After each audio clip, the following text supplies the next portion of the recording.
I'm Chris Nickel with Elite Insurance Solutions. You're watching The Last Line of Defense.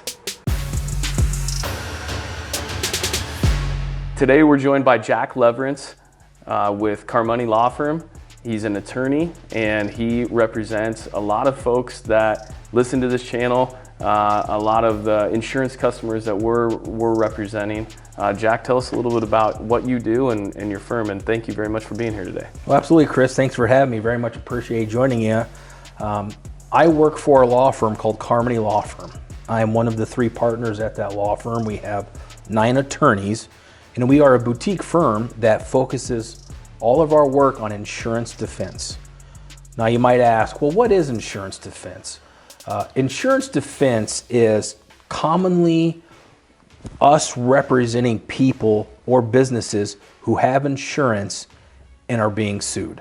If you cause a car accident and the other person sues you, your auto insurance carrier hire our firm to represent you in that lawsuit.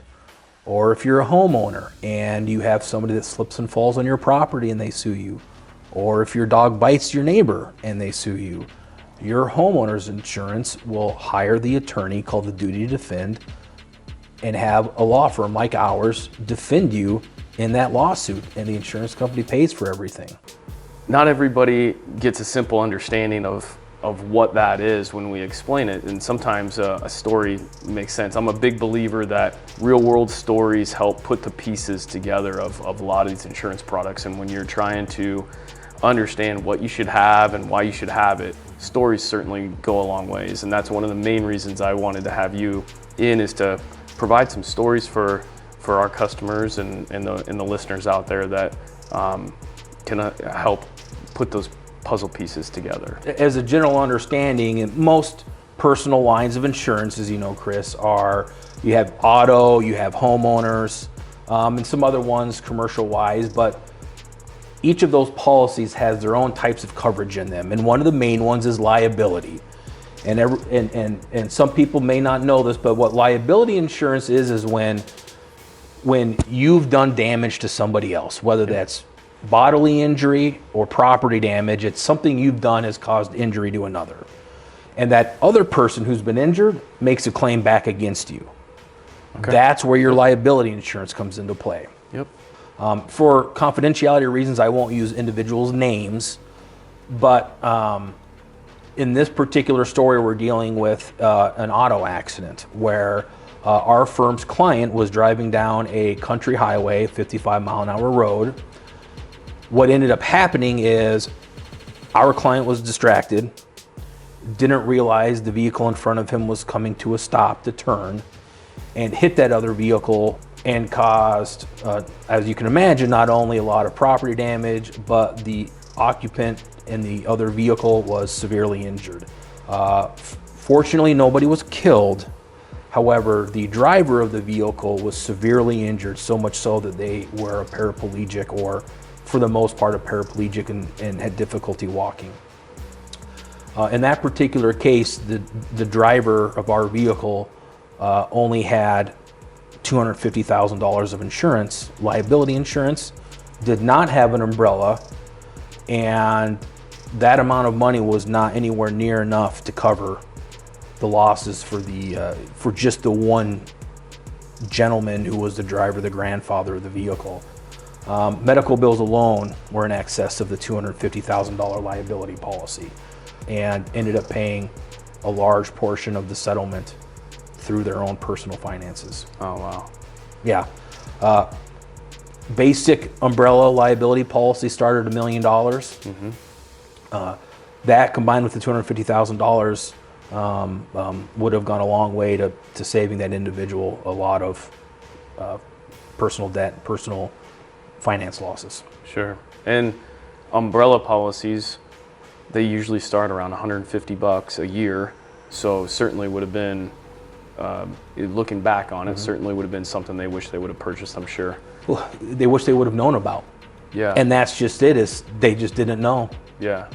Nobody had ever sat down and talked with them about what it all means, right. What your liability insurance for your vehicle means, what having an umbrella means, yep. and how it affects them. A lot of the folks that we work with now are even going with the $2 million umbrella.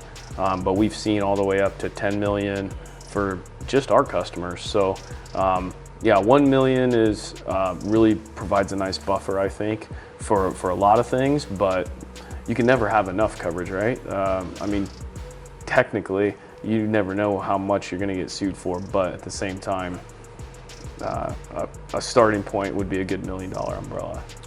Until I became a lawyer, didn't know the first thing about insurance and umbrella policies, but once I was in the industry and learned how important they are, as well as all the other attorneys in my office, everybody has signed up and gotten their own umbrella policy, for the most part, 2 million or more. Yeah, well, I guess that's always a good endorsement when the attorneys are doing this. This is what you should do for yourself. That's a good message for sure. One of the things that I know very rarely gets brought up, or very, very few people have, is the uninsured and underinsured motorist add-on to the umbrella. And I want to talk about that just a little bit now, since we're on the topic of umbrellas, but I think the uninsured and underinsured motorist line in the coverage on the auto insurance is such a misunderstood and undervalued line item of coverage when people are putting together policies. Uninsured motorist coverage is insurance that you purchase through your own auto policy, where if another vehicle damages you, in particular for uninsured, it's bodily injury, and you're injured in that accident and they don't have any insurance, your own insurance will cover you up to those uninsured limits. Typically, the limits of your uninsured and underinsured coverage will match what your liability limits are. Right. Yep. So if you have $100,000 per person, $300,000 per accident of liability insurance, that's commonly what you would have for uninsured and underinsured motor vehicle coverage. And there's a lot of vehicles out there driving around where they only have $20,000 of liability coverage for one person if they get into an accident with them. Now, as everybody knows, the cost of medical care is going up and up and up, and probably isn't going to ever slow down. So one trip to the emergency room where you have to get imaging done could blow through $20,000 of liability insurance on one visit. There was a gentleman, an older gentleman, who was driving and was hit by a truck and was killed. And the driver of that pickup truck had $20,000 of liability insurance. Wasn't going to be enough to cover that family for that loss. So the family makes an underinsured motor vehicle claim to their own insurance. Right. And that's where their insurance picks up where the responsible party's insurance left off. And in this situation, not only did they have $250,000 of per person UIM insurance, they actually had a $1 million umbrella policy that included UIM insurance. So you can imagine the relief that that family would have, knowing that the $20,000 wasn't going to be near enough to cover, but they had another $1 million on top of that. Okay, so Jack, tell me a little bit about a story maybe with the property damage portion of your liability coverage in auto insurance. Yeah, absolutely. Much like there being coverage for causing bodily injury to somebody else, your auto policy also has property damage, and the limits are usually always separate from bodily injury. Common property liability limits are $25,000 or $50,000, and sometimes upwards of $100,000. That doesn't include just damaging somebody else's vehicle. Right. I can provide an example of a time where I had a client who fell asleep.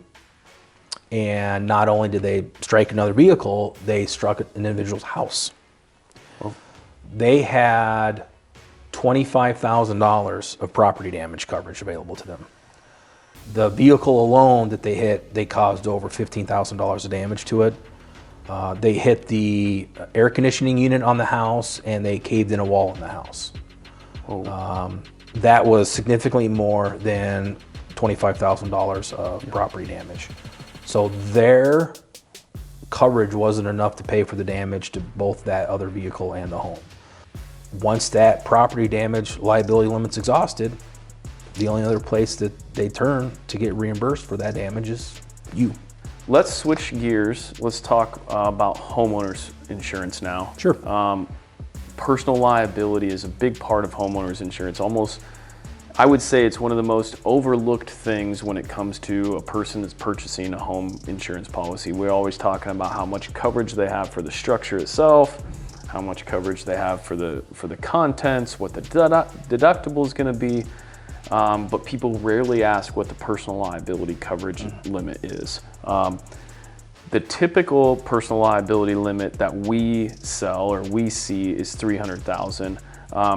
$500,000, I would say, is maybe more of the norm for our office, but $300,000 is pretty much the norm for a standard homeowner's policy, I would say. Tell me about maybe a story that you might have where personal liability came into play in a legal situation. Absolutely. It's very common. People don't think about their homeowner's policy as providing liability insurance for them. Like, as you said, it's more often thought of as if I have damage to my house from a storm, or if there's a fire and I lose my house or my personal property. But there is the liability component to it, and actually, oftentimes it will provide a more broad coverage than many people would ever expect. I have cases where homeowners is providing a defense on lawsuits ranging from slip and falls to dog bites to defamation. But I think what I'm thinking as we've gone through this today is, what's something really important for people to do when it comes to their insurance and their insurance needs. And what I would say is, from my experience being an attorney that does insurance defense, is there's nothing more important that you can do is to go and sit down with an agent like Chris to talk about your family, your family's needs, and what you need to do to protect yourselves, because it's going to be different for different people. Right. And there's really no better resource than somebody like you, Chris, to help them out with that. Well, Jack, thank you very much for your time today. We really appreciate it. I definitely think that our listeners to the channel here will be able to go back through this, pick out any little piece that might help them down the road in understanding and learning more about insurance. So your stories really, I think, will resonate with our audience. So I really appreciate you. Thank you. Glad to be here. Glad to provide any assistance I can. And thank you very much, Chris, for having me. Yeah, you're welcome. Thank you for tuning in today. If you found this content useful, please like and subscribe for similar content in the future. And we'll see you next time.